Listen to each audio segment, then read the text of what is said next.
Well, hello there, intentional streaming fans. Welcome to the Week 13 edition. My co host, Jarvis, What is up, everybody? Good to be back. after his 1 week hiatus from where he ate a lot of stuffing, had some turkey. Yeah, quite a bit of both. And myself, Flip. Thing I need to always tell you guys, make sure that to like the stream and to subscribe and hit that, Bell! not that Le'Veon bell either. You can hit him if you want. A lot of people, I'm sure, want to. Those are mainly wannabe Steeler fans. So, all right, we got a lot to cover tonight. So let's hop right into the news. Leonard Fournette suspended 1 week for fighting with Shaq Lawson of the Bills when he came off the bench and was throwing haymakers. Idiot. Oh, man. Yeah, and he's going to appeal it. So, yeah, good luck with that. No, he appealed it today and it was rejected. Yeah, as expected. Blake Bortles benched for Cody Kessler. No surprise. And I fully expect that to probably, last a week? Maybe, that's not going to last long. They also fired their OC, Nathan Hackett, who, what? Can't hack it. Marvin Jones to injured reserve. Jack Doyle to injured reserve. Andy Dalton, ligament damage in his thumb to injured reserve. Could be the end of his career in Cincinnati. More than likely. More than likely. I'm just going to throw that out there. Jarvis kind of helped me out on this list, so he put a donkey on the list. Jeff Heuerman. Hireman. Yep. 3 broken ribs and maybe like a spleen or like a kidney I knew that he had issue or something. I knew that he had a collapsed lung to go along with that. Redskins claiming Reuben Foster. That's a really interesting story. We might definitely have to save that for another time. That's just stupid. A lot of talent. What is it, like 3 days after being arrested on like domestic violence charges and waived from a team on? Okay, so this is like the third time he's been arrested since 2018, and then he was signed like 3 days later by the Redskins. Come on. But the thing is, the last time, the woman recanted on the whole deal. Will she recant again? It's the same woman. Yeah, she probably doesn't want to get beat again, so she's probably going to recant. So I'm going to keep my mouth shut. Yeah. So Rex Burkhead promoted from IR to return to the active roster. That could mess things up in New England pretty good there. It'll be interesting to see. Yeah, James White owners, Sony Michel owners, probably a little bothered by that. Yep. We'll see what kind of what happens there, but I can't imagine that they're extremely happy. No, seeing that. Not whatsoever. Let's hop right into the Week 12 recap.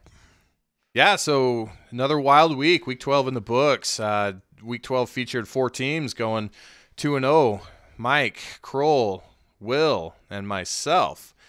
We had 4 teams then go 1-1. Flip, Gary, JJ, and Luke. I kind of want to especially focus on Flip because he had one of the closest matchups all year.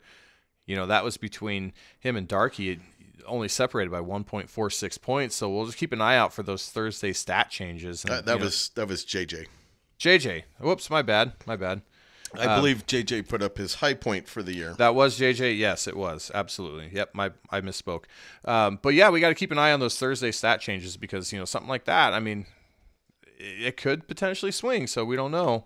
Absolutely. We'll get into more of the playoff scenarios a little later in the show, but that could have been huge. And Mike scoring what he did, I just sat there and watched the points roll in for Mike, and nothing I could do on Monday. Mike's got a damn good team. Yeah. It's not the fact that no, he's got 8 wins in a row. Is that right? Yep, 8 wins in a row. So he's definitely riding a hot streak. That's for sure. Mm-hmm. And speaking of team, when you said like you just sat there and you couldn't do anything but just watch the points roll in, there's 4 teams out there that couldn't do a damn thing either. Just sit there and watch the points rack up. Going 0-2, Shannon, Darky, Stefan, and Tori rounding out the week going 0-2. Again, so we just want to keep an eye on some of those stat changes coming in on Thursday to see if these scores hold up. Like I said, Mike had 8 wins in a row. I think that's one of the big highlights from the week. He's just on a tear right now, and he's a team that I don't think very many people out there are feeling comfortable playing. Would you want to play Mike right now? Not now, no. No, nope. Me neither. I found that out the hard way. Yeah, and my team hasn't really been putting up a ton of points either right now. So, I'm kind of coming on a lull. I've been able to squeak by because I've had some favorable matchups. But as far as, I haven't put up over 180 points, I don't think, in 2-3 weeks. Two of Mike's main wide receivers were on bye week too. That's the funny thing there. Yeah, and he's still able to squeak out, this week's high point at 198.95. On the opposite end of that spectrum, we had Tori coming in at 129.57. If I'm not mistaken, he was down there in the hundreds, like 106 or 105 last week. So yeah. Tori's team is really kind of laying an egg right now. It really kind of folded at the wrong time when he needed to be scoring points, and I think you have here that Will blew out Tori by almost 54 points. Yeah, biggest blowout. Yeah, Will and Tori. Season high point total doesn't change. That was for me in week 8 with 249.21.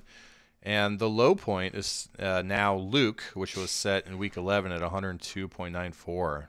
So looking at the standings right now, we got Division 1. It's kind of crazy, and we'll touch base on this a little bit later in the podcast, like probably towards the end when we're going to cover playoff scenarios. But as of right now, we're looking at Division 1 leaders Flip and Kroll both tied at 15 and 8. Pardon me. At 15 and 8. And where'd you go, Flip? I don't know where I want to be here. I couldn't decide whether I wanted to. We'll just hop into the standings. Yeah. So then Mike, as you see right there, he's 14 and 9, rattling off 8 wins in a row. And Gary, he's still at 9 and 14. So I mean, it's not a bad record. Unfortunately, his point total is just kind of taking a little bit of a hit. I want to point something out here with Gary that you got to look at. Gary's 0-7 in the division. So he's won 9 games outside of the division. I mean, there's 2, 3, there's 3 other teams that don't have 9 wins. And, 3 of Darky's wins came inside his division. He turns those division wins around a little bit, and, he could be easily in contention for the division there. Mm-hmm. Yeah, and he's just kind of had a tough schedule. I mean, you look at it, he's got one of the highest point against at 171.6. Third high. Yeah, so he's had a handful of tough matchups there. So absolutely. Looking at Division 2, Will's still king of the castle there at 17 and 6. Really no competition below him. Shannon started off well. Honestly, he started off well. The last couple weeks, just completely fallen through. He's at 12 and 11, and then Darky 9 and 14, and Luke at 4 and 19. And then Division 3, myself at 19 and 4, and then Stefan, he's just kind of been stagnant, stuck at that 14 win total. He's lost 4 in a row, 14 and 9. Tori at 7 and 16, and then JJ at 3 and 20. Well, one thing to really kind of look at that jumps out at the standings here is look at the points against with you and Will there. 169, 161, 159. Then you come up to us up here in the top group, and we're, I'm almost 10 points higher than Will. I'm not going to say you guys don't have good teams, because obviously you do with your overall points. Mm-hmm. But you get that a little more realistic, get that closer to 170, or at least 168 or so. And, that 17 and 6, 19 and 4 might turn around a little bit to, 15-8 or something like that. But not going to take away anything from you guys. No, I completely get where you're coming from. And, like I said, I had a favorable matchup this week. I could have easily gone 0-2 if I would have been playing some of the other guys in the league, Because like I said, my team is just like I've had a couple of guys play well, but for the most part, everybody's been kind of average or below average for me. So it's starting to worry me, especially this time of year. But, so that's where, the schedule works for you and sometimes works against you. Mm-hmm. So, that's going to be – so keep going there so the playoffs. Yeah, so what we're going to do, we're going to – at the very end of the show, so not to take up everybody's time if they're not, invested in this or – is interested in hearing about the playoff scenario, but we're going to cover that at the very end of the show because it's going to be kind of in depth and we're going to hit on it pretty hard. So we're going to just kind of browse or skip through all that for right now. We'll revisit it at the end. And so that way, if at the end of the show, you can get what you get out of it during that part. And then at the end, you can just kind of jump off if need be. But I just wanted to let you guys know that we will be covering the playoff scenarios in depth at the end of the show. And as of right now, we were going to move on. Okay.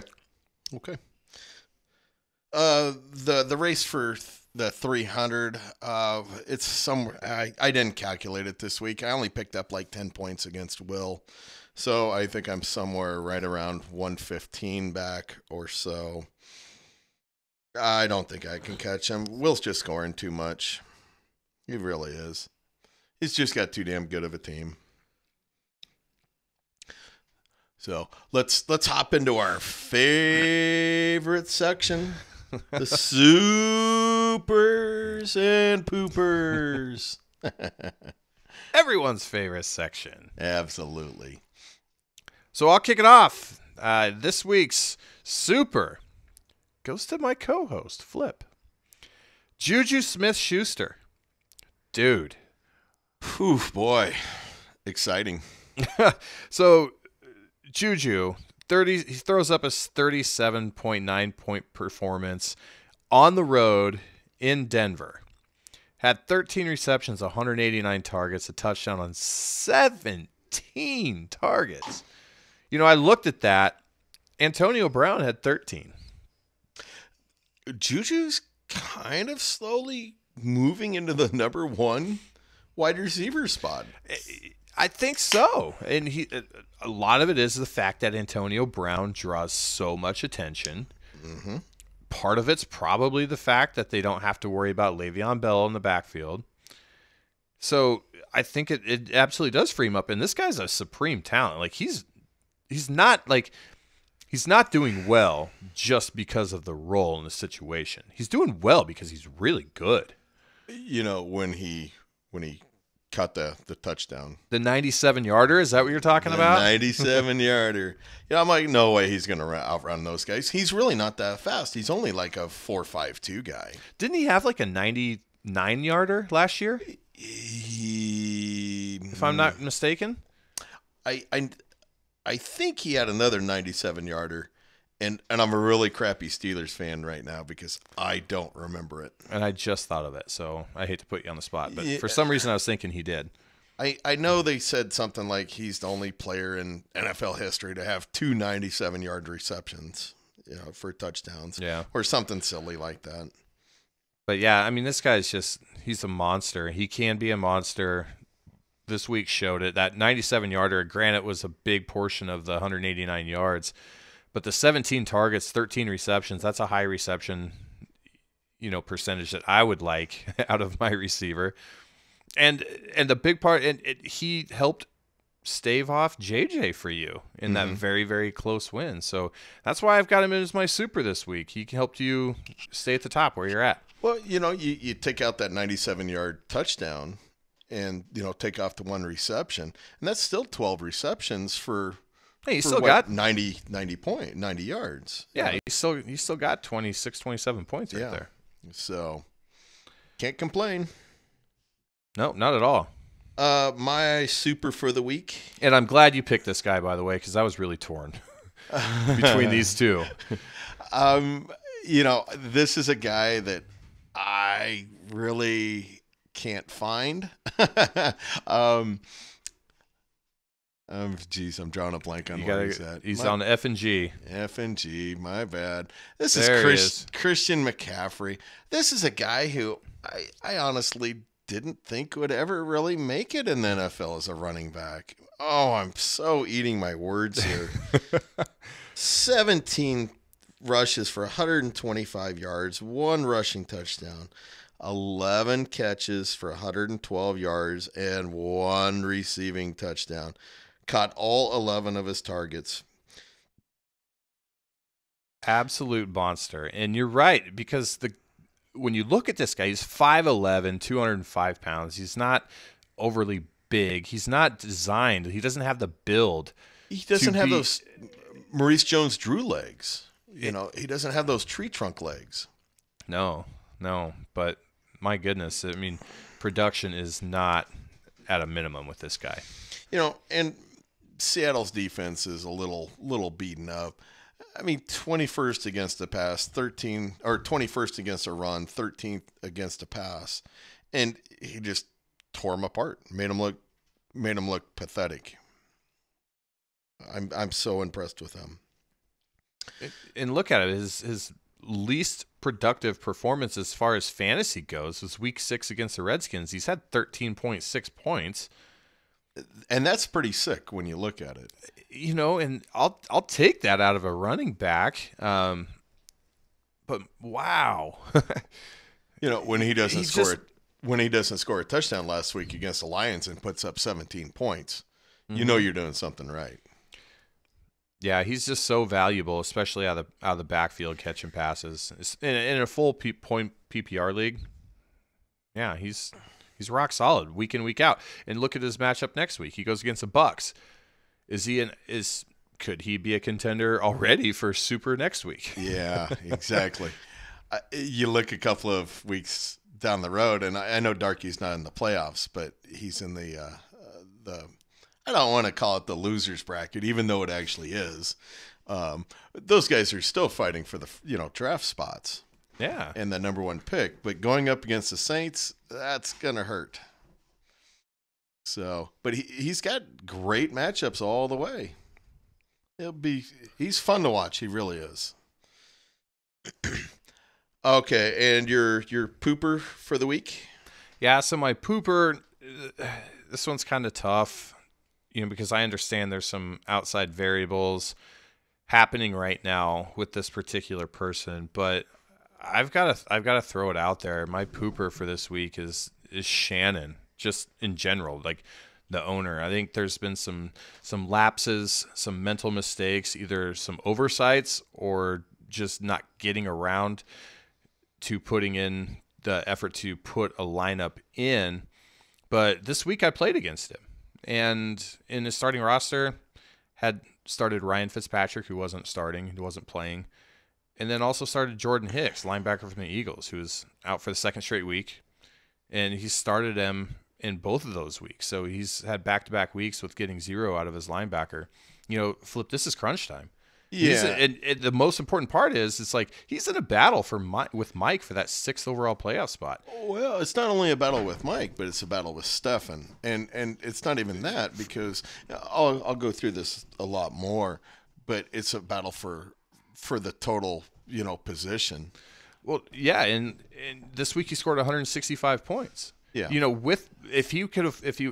The potential there, as you can see, with the starters on the bottom, that if he would have moved them up and played them, he could have had 197 or 190.97 points.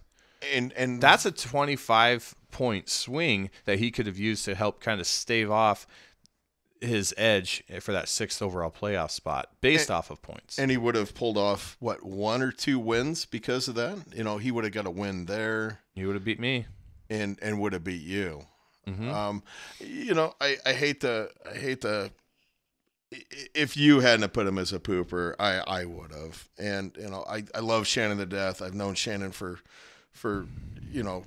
20 years. Yeah, and that's why it makes it so tough. Mm-hmm. Because there's the human element to it, and I understand there's a lot of stuff going on with him. Mm-hmm. But spend that 5 minutes a day, just double check those lineups on Thursday. Double check those lineups on Friday before the waivers run.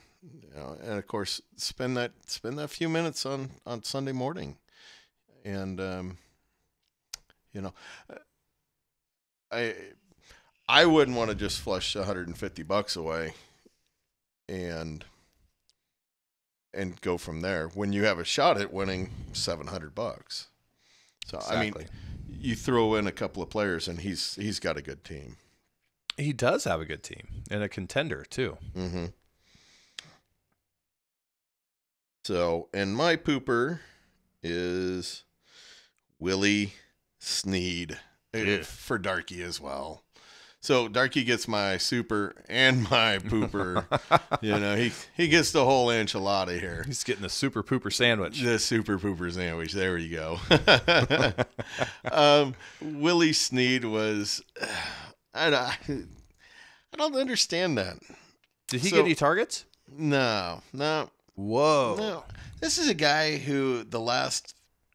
You look at the last 5 weeks and his lowest target total was 7. And then goes to none. Darky, poor Darky's been sitting him for weeks and then starts him. Oh, yeah. He's not a fantasy stud, but if you look at his past weeks, he's got a decent floor. And Darky lost by 2 points to Gary. I know that doesn't matter, but there's still a little pride on the line there. Well, for sure. Now, obviously, I feel that this has a lot to do with Lamar Jackson. But Lamar Jackson played the week before against the Bengals. Is that correct? I'm pretty sure he's played 2 games in a row because he did. Because the week before Jackson ran for like 127 yards. Yep, that's my mistake. Yeah, he did play against the Bengals. Okay, yeah, so he did have 8 targets. And this is against a Raiders team that you can attack. What? How many CFL teams could beat them? So, I kind of pulled that one out. Yeah. So there's my pooper there. That's crazy. I did not know that he had 0 targets. That's really such a crazy thing about it. He played, right? He wasn't like a healthy scratch or anything like that? As far as I understand, I'm sure he played. I just don't know how much, Lamar Jackson. I think Lamar Jackson had an okay game. I'd have to look that up a little more, but so let's move along then to the. Want to look at the waivers? Yeah, let's hop on those waivers. Check and see what happened here. All right. Ooh. That's a surprising move by Mike with. Whoa. That's wow. Carlos Hyde, who is going to start. But he won't really be the man. It should be just for one game. Yeah, it should be TJ Yeldon. I would lean Hyde. You think so? I would lean Hyde. They wouldn't have signed him if they didn't think that they could use him. I might have to bet you a beer on that one. On who gets more fantasy points, Yeldon or Hyde. Yeah. Okay. I'm game with that. All right. We've got a beer bet here, folks. You heard it. I'm on Carlos Hyde's side. So dang it. Luke just didn't bid enough. I like the move by Mike. It's a nice power move. Maybe keeping a quarterback away from somebody. I don't think he needs a quarterback. He's getting that depth built for the playoff run. Maybe he was keeping him away from me. I had no interest in Driscoll, so I didn't bet on him. Doug Martin, I like that. Dougie Fresh. Yeah, finally. Poor Gary finally giving up on Terrell Pryor. Yeah. He's really like that guy. And he just can't do much. I think you're jumping on the 1 week wonder there, Jarvie. I'm not. Okay. All right. No, and here's why I think that. So let's look at Cortland Sutton, right? Cortland Sutton is a guy that I think that we all believed had a lot of potential, who's going to bust out and break out as soon as like he had the opportunity. Well, Demaryius Thomas was traded away. Cortland Sutton's production didn't go up at all. And the reason is because most of the passing is either going to Emmanuel Sanders or the tight end, Jeff Hireman. Jeff Hireman's been a borderline tight end one the last couple of weeks.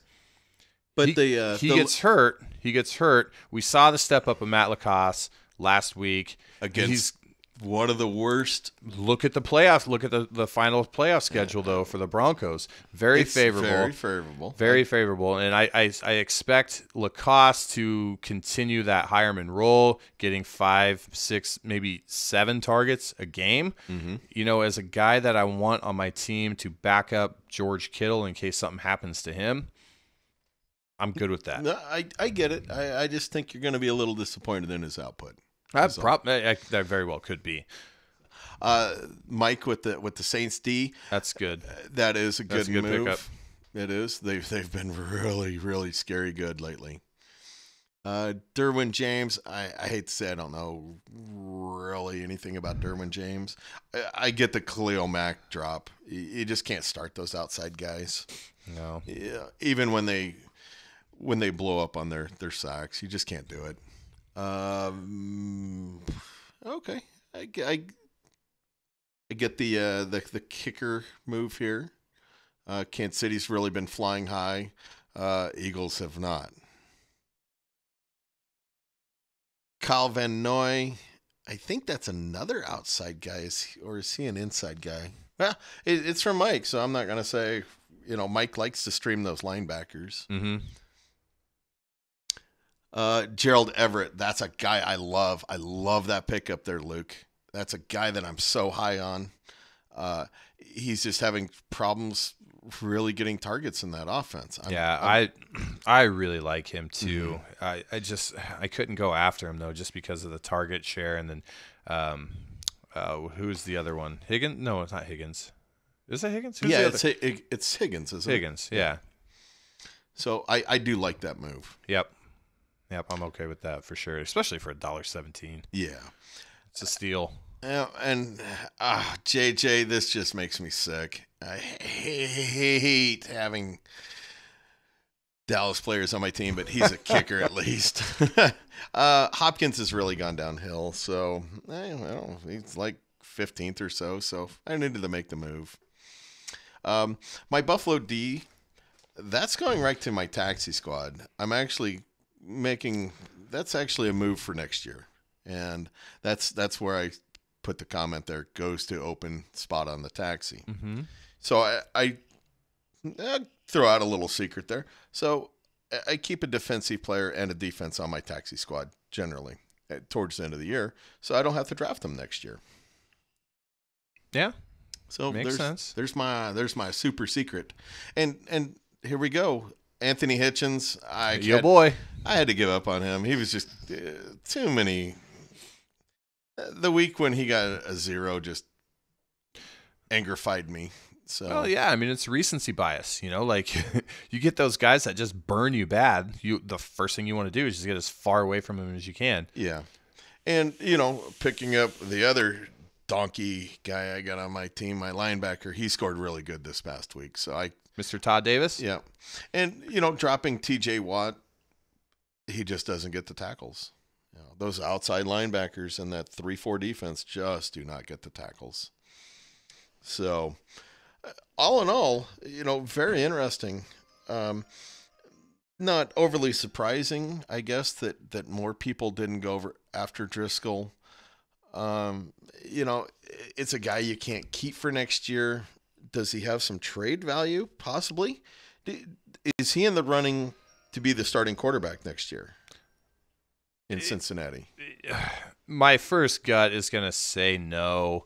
It all obviously depends on how he plays the rest of this year, but I really think that they're ready to move on from Dalton. Even though he looks like the mascot of the Bengals. Yes. He seems like a perfect fit there, but what has he done? He folds in big-time games every single time. Has never won a playoff game. That's right.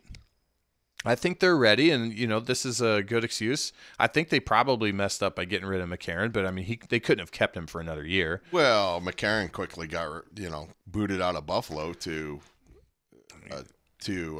Oakland. So I mean, it's nothing. It's not like that. AJ McCarron said, "Ooh, look at me! I'm definitely a franchise quarterback." Yeah, it just surprised me though, because when Dalton got hurt 2 years ago with a thumb injury as well, and McCarron came in and played, he played really well. Yeah. And so yeah, the Steelers secondary wasn't exactly that good. No, but he beat Denver though. Yeah. Well, that's not hard to do. Oh, you really want to say that after this week? Yeah. Let me put my foot in my mouth. Yep. There. Well, let's quickly move on. We should probably do that. Yes. Okay. So let's look at the upcoming week here.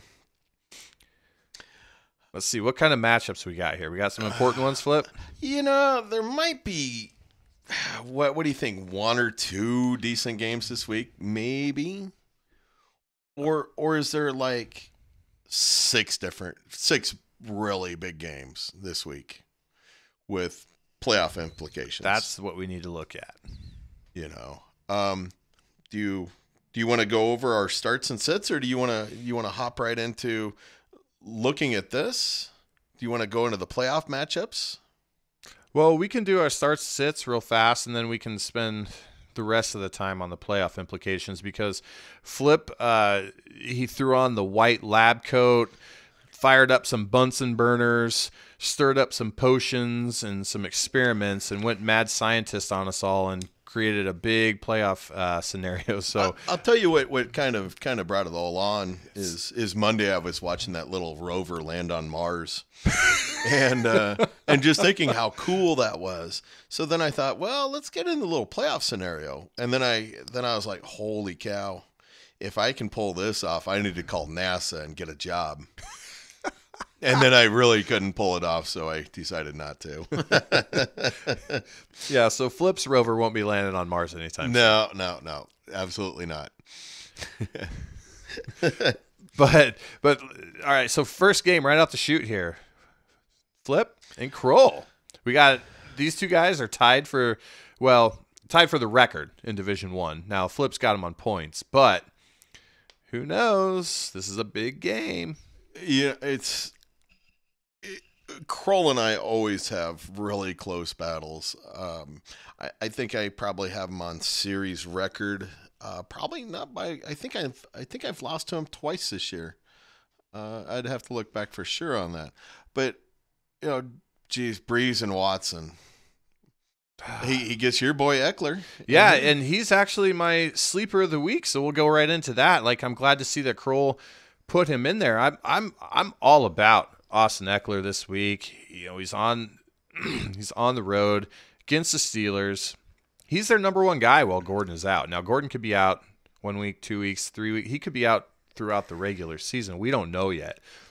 But Austin Eckler, he makes his hay as a pass catcher. And he's got a higher floor that way. He's not going to rush the ball, 20, 30 times, even though he probably could do that now. But like I said, he makes his hay off catching the pass. He's coming off a 26.3-point game against the Cardinals. He had 10 receptions on 11 targets for 68 yards. The only guy that's there the only thing that would cause me to maybe pump the brakes a little bit on this guy is the fact that I think they got Justin Jackson there, who could see an increase in carries with Gordon out. So until Gordon comes back, it's Eckler all the way for me. So I really like him this week. He's definitely my sleeper. Now we will transition right into Flip. What do you think about him? I'm gonna disagree. He is actually my sit of the week. Whoa! And for a couple of reasons here. I'm interested. Let's hear it. Okay. First things first is we're gonna take. Whoa! Did I screw all this up? I don't know. What happened? I apparently did. Oh, I know what it was. So the week before, Tariq Cohen had 26 points against, the No, I think I got this all screwed up.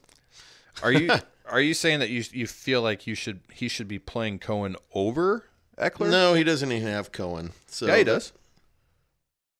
Yeah, Kroll has Cohen. Okay, yeah.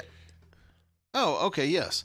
So I would go with Cohen. There's definitely not going to be a flip rover landing on Mars anytime soon. No, I got a little confused there. So Cohen is just coming off of 26.3 points. Eckler going up against the 8th-ranked Steelers run D. Now, granted, most of his points came off of the pass. Mm-hmm. Where, the Steelers aren't really good at covering the running backs out of the backfield. But I'd still go over Cohen. Cohen coming off of, 18 points against the Lions. Giants soft 25th ranked defense. I almost would say that's a coin flip. I get your love for Eckler, but Cohen's done this all year long. Eckler only had 5 carries last week. And my only thing with that is okay, so I love the matchup of Cohen versus the Giants. I think that any running back going against the Giants, you can start with confidence, especially after they got rid of and they traded away Damon Snacks Harrison. That freed up that line to where you can just gash, right? So that sets up, for me, more of a Jordan Howard game. But we all know that Tariq Cohen, he could have 4 touches all game and get you 30 points. Yeah. Because he's a Tyreek Hill type guy that he can bust a play and go 70 yards on a little screen pass. You know what I mean? Agreed. So it definitely could be a coin flip there. I'm chasing the volume. I'm chasing what I feel and I interpret as the guaranteed volume in Austin Eckler there as being the number one. That's why I'm leaning that way. Are we going to bet another beer on this? I'm good. Little Eckler versus Cohen. All right. Let's fire it up. All Let's right. do 2 of them. We got that. All right.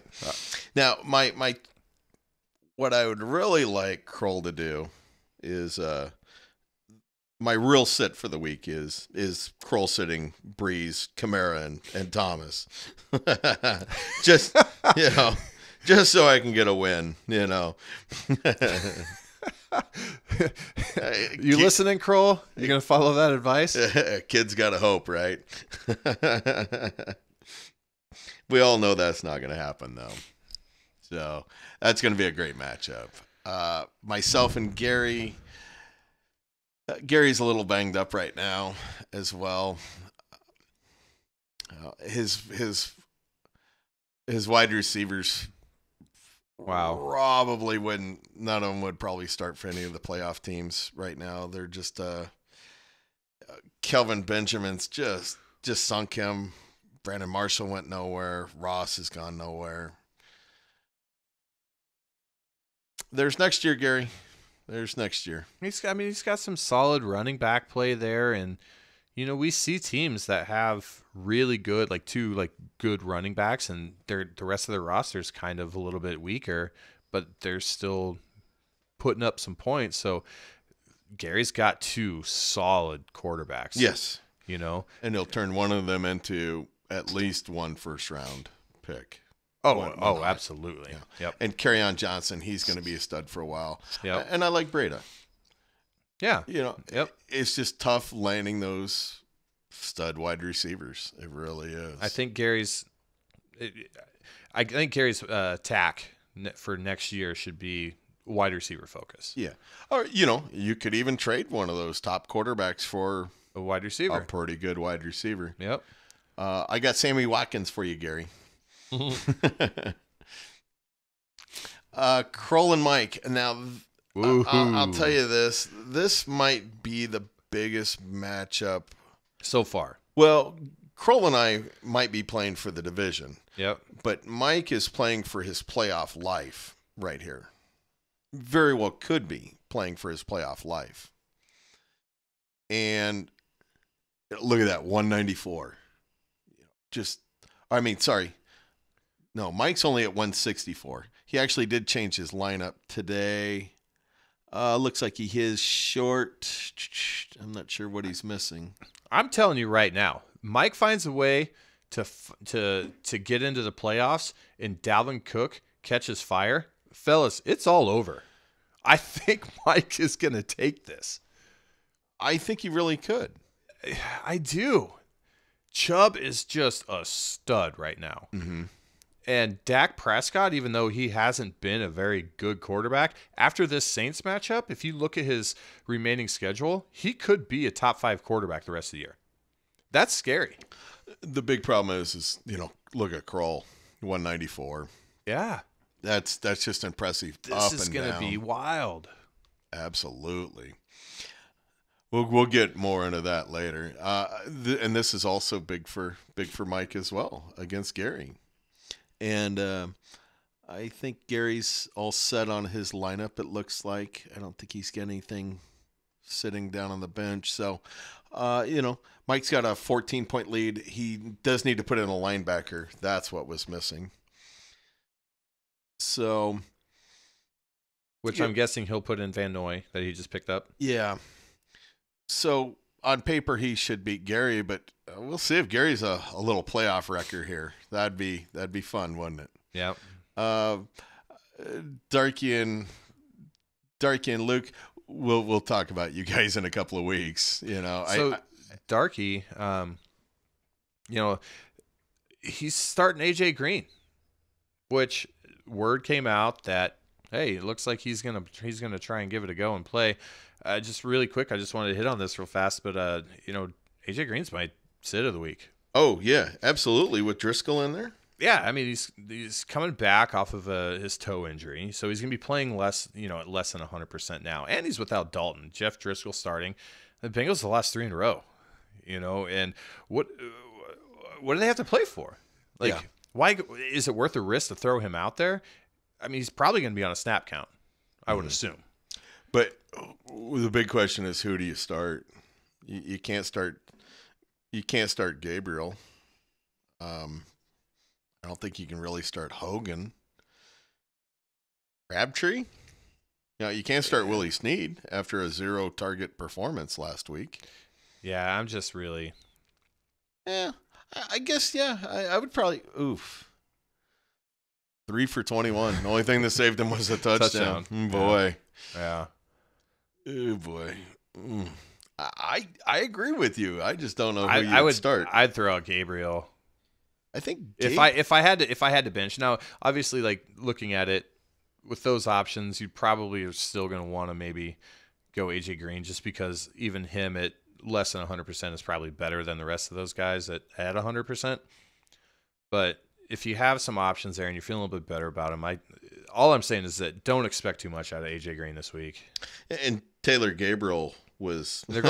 This is actually kind of funny. Taylor Gabriel was my sit last week for Willie Snead. So little 12-point difference there. So I was dead wrong. Yeah, well, that's the parody of the NFL. You just never know. Yes. Another huge matchup here. Shannon and Will. This doesn't include, looks like Shannon's got quite a few guys. I don't think he picked up. Did he pick up he did not pick up a tight end tonight. Boy, look at Will.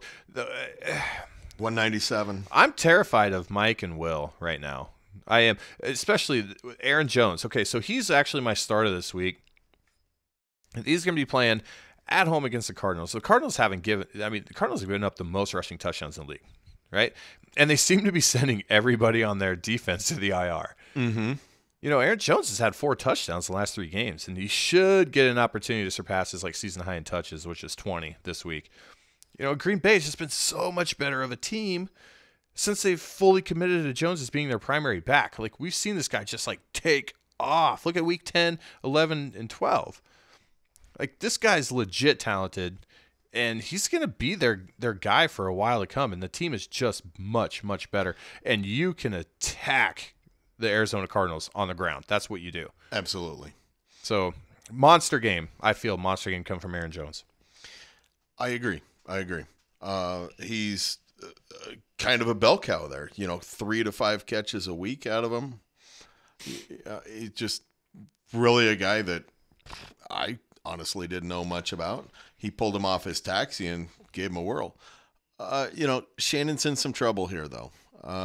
Even when he throws, his kicker in there and picks up a tight end, but he's got to get Goff. He'll get Goff back up there in the lineup. That'll help out quite a bit with that point total. Well, it's only, that puts him at about 150. Throwing a kicker, 160. What, Chris Carson up there?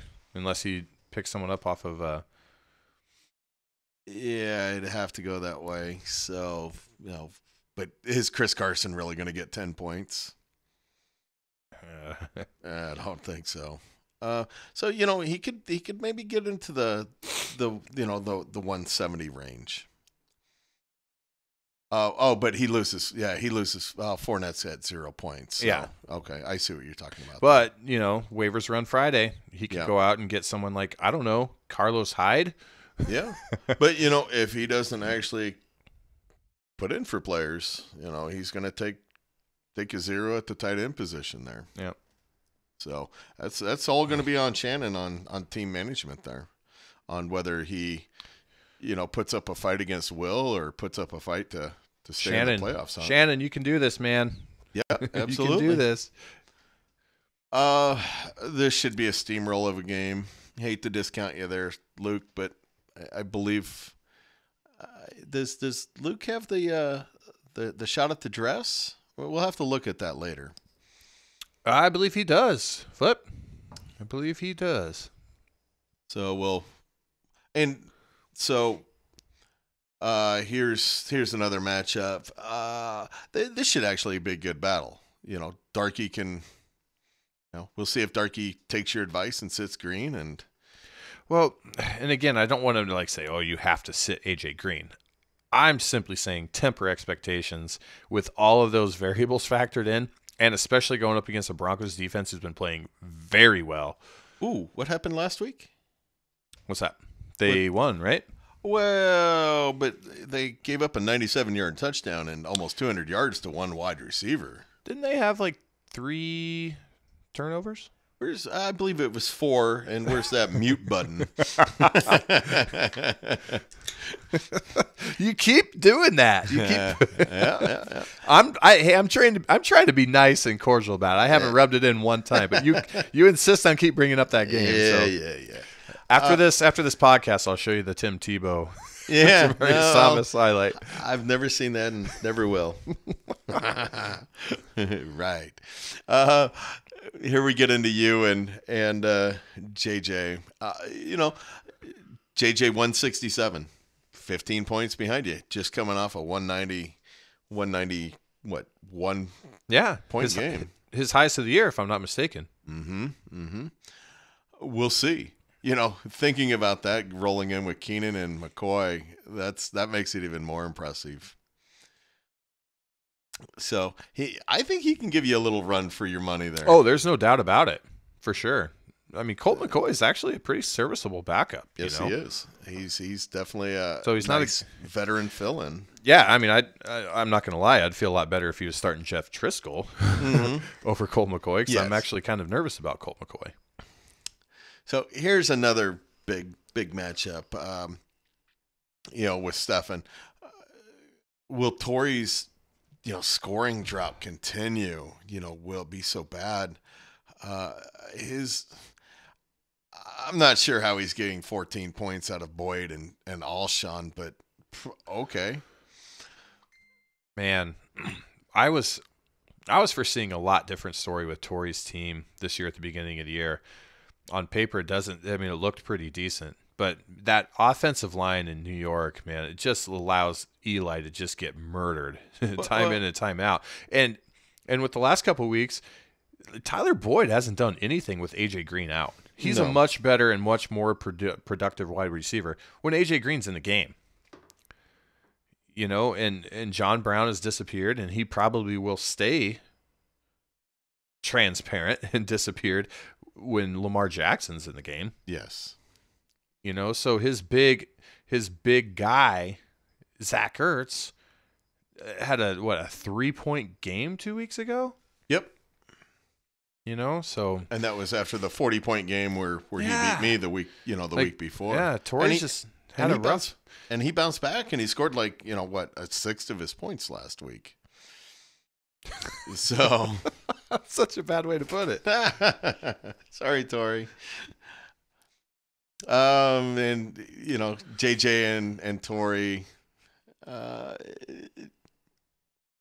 be interesting to see. Maybe we'll just roll over that. Here we go.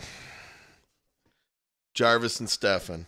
And this actually is going to bring up my sleeper of the week. Oh, is it on my team? Absolutely not. Nope. Actually, kind of. Oh, roundabout way? Roundabout way. So my sleeper for the week is, and this all hinges on Trubisky not playing, which sounds like he's not. I don't think he is. I am going to say start Chase Daniel over Derek Carr. Ooh. Chase Daniel last week versus Lions, 230 and 2 touchdowns. Giants have the 17th ranked pass defense in the league. He sit Carr, even though they're playing the Chiefs. The Chiefs might get Eric Berry back. That's going to really help out that defense. And seriously, what weapons does Carr have? They don't even throw their number one wide receiver there, with Jordy Nelson. That's just baffling. So, and I'm going to give a little shout out to my sleeper last week, which is also on. Oh no, I won't. We'll skip that. But this is a great matchup between the two of you. And I hate to admit it, but I completely agree with you on Chase Daniel. I don't want to give Stefan a lot of advice here, but I would do the very same thing. I would start him over Derek Carr. Chase Daniel has some weapons there that Derek Carr just simply doesn't have. Mm-hmm. He's got Allen Robinson, he's got Trey Burton, he's got Tariq Cohen again. Like we mentioned, can take a 3-yard dump pass to the house at any point. And their defense plays really well, so they can keep him in the game. So yeah, I'm with you on that, Flip. 100%. Yeah, and he's a less than a 2-point dog against you. Mm-hmm. Ooh boy, that's big. That's big. That's going to be so fun. And it's a great example. Like if you look at his wide receiver core right now, like nothing's really blowing you away there. But the fact is, he's got Saquon Barkley and Todd Gurley again, 2 monsters. Those are quarterback numbers out of those guys. They are week in and week out. Like those are the two of the top fantasy guys in general. Like no matter what position. And you don't even care that you're going up against the second-ranked Bears defense against a run. No. Don't even care. Nope. Because okay, sure, let's say he gets 38 yards, but geez, there's 73, through the air. Look at week 6. Going up against the Eagles at the time was the second-ranked team against the rush. Yeah, that's just sickening. 38 points. Look at all those tough run defenses Mm-hmm. that he's gone up against, and he didn't care. He had that bad week that week, but he still followed that up with 9 catches. He's one of those guys that if he's not beating you on the ground, he can beat you through the air because he's getting 6, 7, 10, 12 targets a game. or 16. Or 16, yeah. So and Stefan, man, you're lucky. You've got those 2 locked and loaded for years to come because those are both super, super hyper efficient running backs, and they're very, very young. Oh yeah, and he'll get Rodgers for a few years. His wide receivers, kind of a mess, but he wants Golden Tate to go somewhere else. That's for sure. Yes, he does. So, do you want to get into the wild and crazy playoff scenarios? Let's jump in. Oh boy, I probably spent a little too much time on some of this, and the problem was when I did some of this, I was expecting Shannon to actually win against JJ. And so I actually had to rewrite some of this. So we'll jump right into this right off the bat. Jarvis will have to lose both and not pick up 33.16 points to lose the top seed against Will. He's already got a first round seed secured, and he's won his division. Will, also has secured the bye. He doesn't control his own destiny because he needs help from Jarvis. He has clinched his division. Now we get into the really crazy stuff. Okay, so I have clinched a playoff spot. I lead the division by 35.68. Well, we already know that Kroll's projected to score, 290 points, 390 points? Yeah, I think so. But I do control my own destiny because I do have that point lead. I can win the division with 2 wins and get the 3rd seed, and then I would play the 6th seed week 14.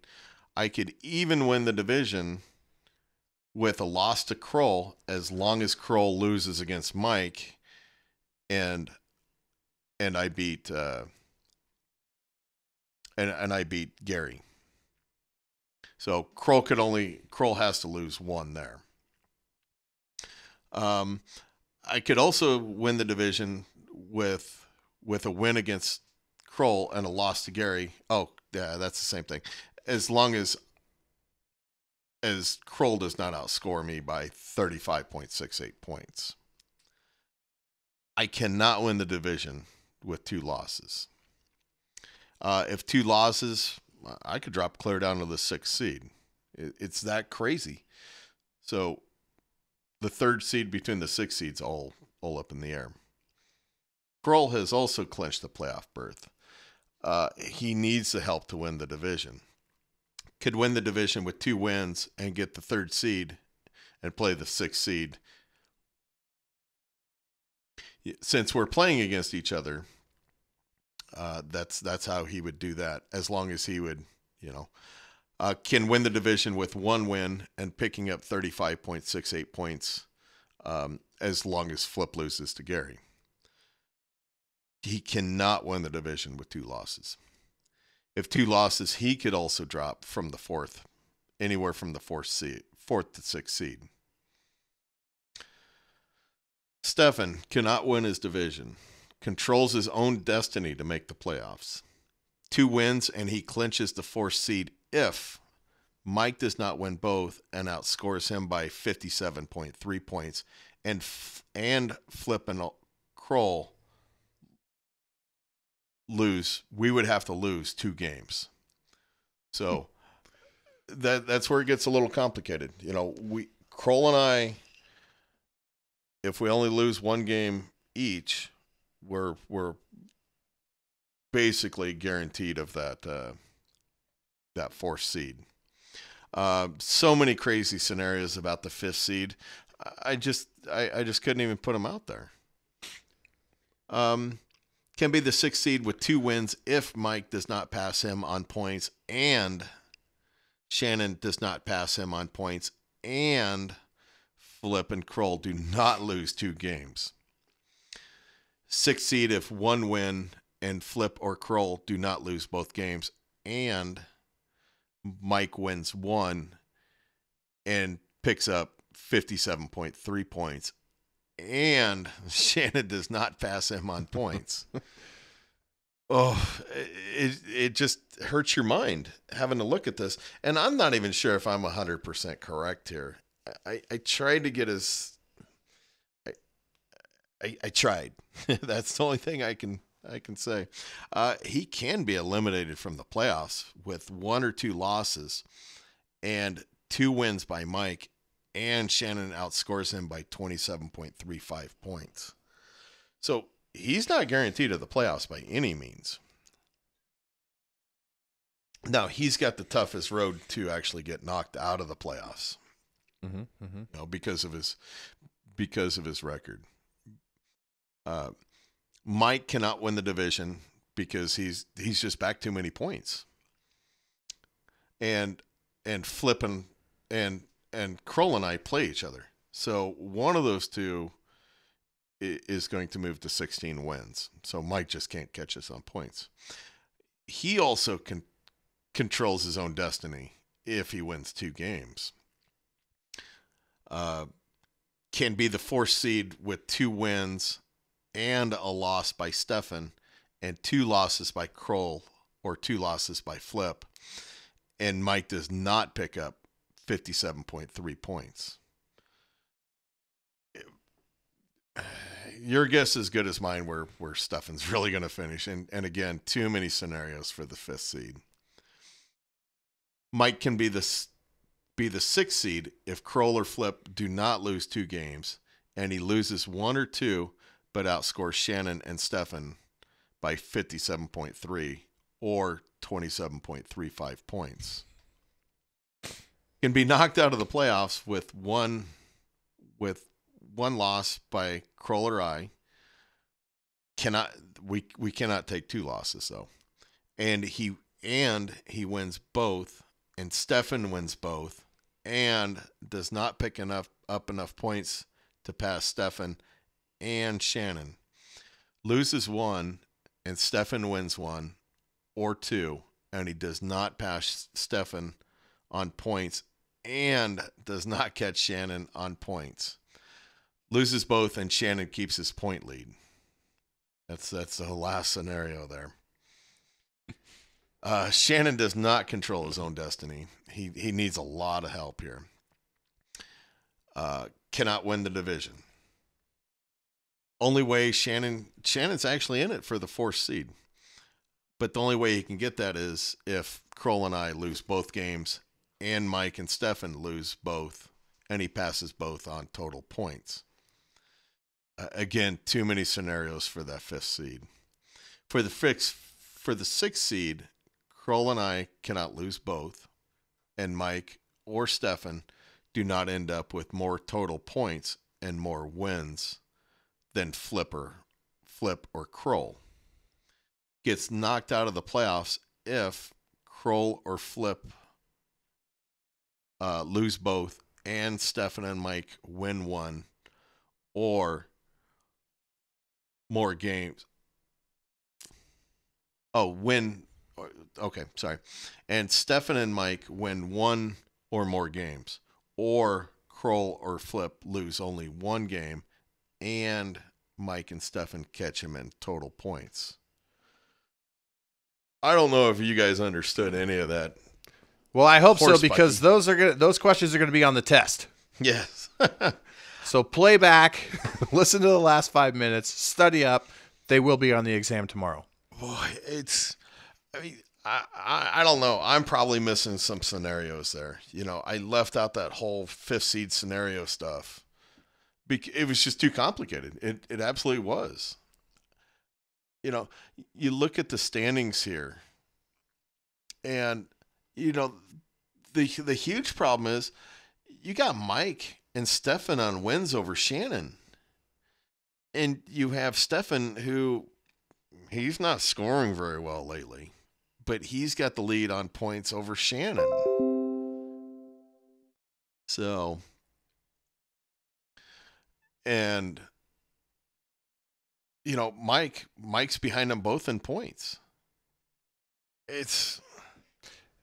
Mike's the hottest team in the league. Mm-hmm. So it's a wild scenario we're gonna see unfold this week, and we'll finally get some clarification as to what's gonna happen. But my goodness, man, I got to tip my hat to you for putting all that together. For you folks at home that can't see, I'm looking at a wall that's got a whole bunch of pictures in red yarn, like with all these different scenarios, and it looks like a one of those webs that you see, conspiracy theorists, like all that stuff. No, but honestly, Flip, yeah, I tip my cap to you for being able to put all that together, because a lot of that was so far over my head. I feel that you have a starring role in Good Will Hunting 2 coming up. Oh, I wouldn't go that far. Definitely not. Otherwise, I would have gone like with the 5th seed scenarios there. I just couldn't do it. I had this gray stuff leaking out of the side of my head, and it just kind of hurt. So, and I'm not even sure how. I'm probably missing scenarios there. I tried to get as in depth as I could, but I don't know. I really don't know how, if I'm missing stuff here, or if I think I'm fully accurate on those 3. I know I got the top 3 right. So much of the playoffs really does depend on what happens with Kroll and I and Mike. Oh, for sure. Like you said, I mean, Will and myself, we kind of kicking back in our easy chair, this week. We don't need to put up really anything, it's just a battle between the number 1 overall seed and the number 2. So the first round bye is huge, and it's going to help both Will and I. But a crazy scenario is, I'm going to throw this out, and this would put a really big,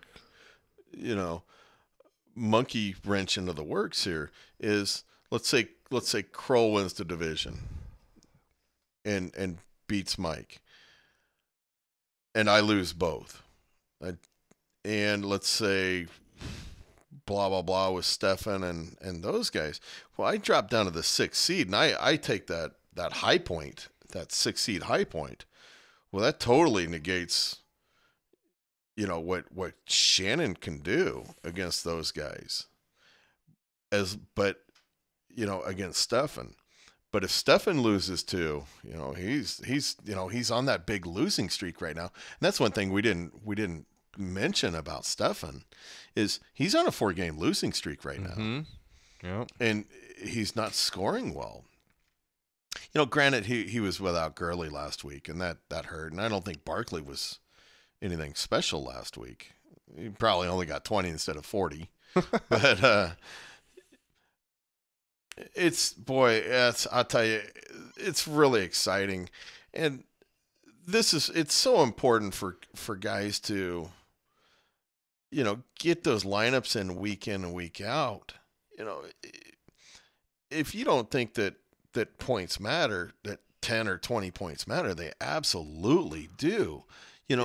Yeah, so if we're at the beginning of the year, say week 1, week 2, week 3, week 4, and you're like, so be it.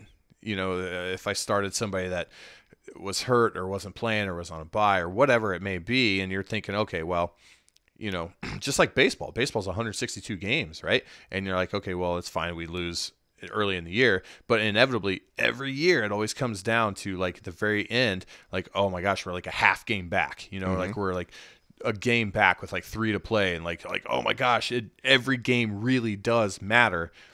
Same in fantasy, guys. Every Same point in fantasy, matters, guys. When Mike and Shannon are separated by 28 points, that's pretty incredible. It really is. Kroll and I separated by, under 40 points. At 35 points there for the division. That can be easily wiped out in this last week. I don't think Mike can catch Stefan. I think Stefan has too many weapons to purge 57 points.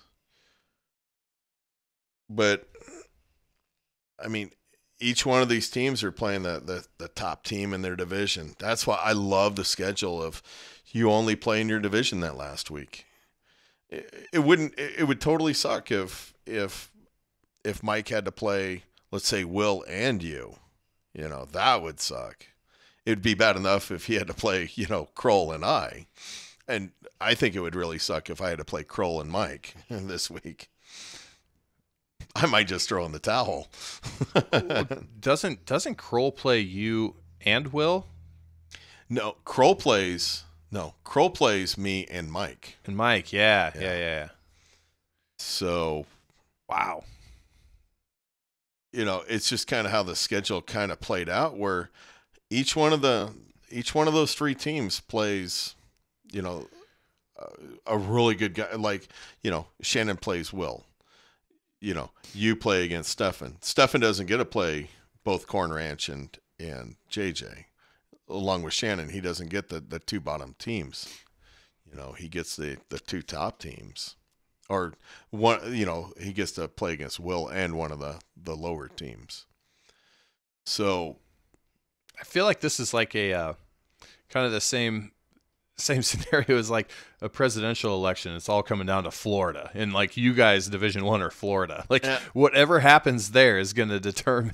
Yeah, a lot of what happens in the top division is going to cascade down, because if Kroll or I stumble and take 2 losses, that could easily kick out somebody that's trying to get in solely on points, where it could really hurt Stefan, trying to get in on his points alone, with this 4-game losing streak. So prediction, you want to make a prediction for the playoffs? I think Mike takes the 6th seed. Simple as that. That's going to be really tough to do because of his points. You think he's going to catch Shannon on points? He's got to beat Shannon by 30. Yep. I think he can do it. So you're going to give. I'm actually going to say Mike wins 2 this week. He beats Kroll and I'm going to go out here on a little limb, and I'm going to say I'm going to lose both. I just have one of those feelings. I think I'm going to be down there at the 5th or 6th seed. Well, okay, so back. Okay, so maybe I think Mike makes it in. Mm-hmm. Now, whether it be the 6th seed or, like you said, if he wins 2, you lose 2, or whatever it may be, I think Mike makes it in, and I think that I think it's got to, and I don't know how, depending on what seed he is, I wouldn't be shocked to see Mike and Will in the championship. No, I wouldn't either. Depending on how that all plays out, because just a reminder to everybody that the 1 and 2 seeds gets the byes, and the 3rd and 6th seeds play each other, and then the 4th and 5th seeds play each other. And then the lowest seed that wins those first round games has to play Jarvis. And then the highest seed that was left would play Will. If Mike comes in at the 6th seed or the 5th seed, I don't think you want to play him, Jarvis. I don't. Me personally, that's why I would say would I rather be the 6th seed and play Kroll right away? Oh, I don't know about that. I think I'd rather be the 5th seed and play, which one of those 3 teams comes out of it. I tell you what I'd like to have happen. I would like to play Kroll in the 2nd round of the playoffs to go to the championship. Here's why. His 3-headed monster. If they win and they win again, how much are they going to be playing late in the season? You're only talking in week 15. You're only talking week 15, though. Yeah, I know. But what's their record now? Like 9-1, 10-1, something like that. Something like that. Yeah. So I think that if they have everything wrapped up, they'll put them in and play them, because I think there's something to be said about resting players, too much. But putting them in and playing them maybe for a half could happen. And hey, I'll take every advantage I can get. A couple of weeks ago, they scored 90 in the first half. Yeah. The 3 of them. It's nuts. So I don't know if you just want to see them for a half. My prediction for the playoffs, I honestly think I honestly think Stefan gets knocked out of the playoffs. I just don't think his team's scoring good enough right now. Shannon's been screwing up his lineup, but you saw him put in for players tonight, so he's still got to pick up a tight end. Mike's too hot right now. Mike's either going to get the 3rd or 4th seed, I believe. I'm sorry, the 4th or 5th seed, and I think Shannon gets in on the 5th seed and picks up those 27 points on Stefan this week. So here's a little here's something cool to share for all of our listeners out there that are interested. This was sent to me from Kroll. Thank you, Kroll.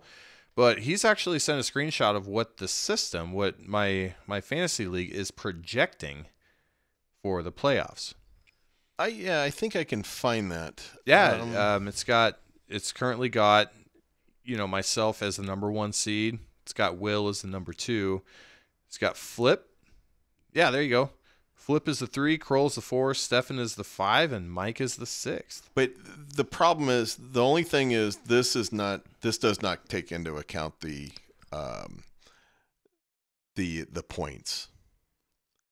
So. Oh, for that 6th seed? Yeah, for that 6th seed. It doesn't actually include that. That's a great call out there, Kroll. Thank you.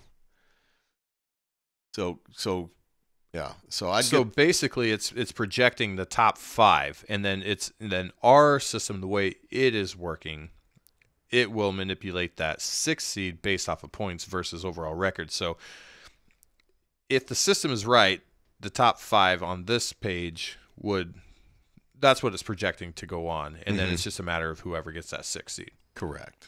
But wow, there's so many scenarios that could outplay, and it could play itself out this week that could throw a wrench into everything.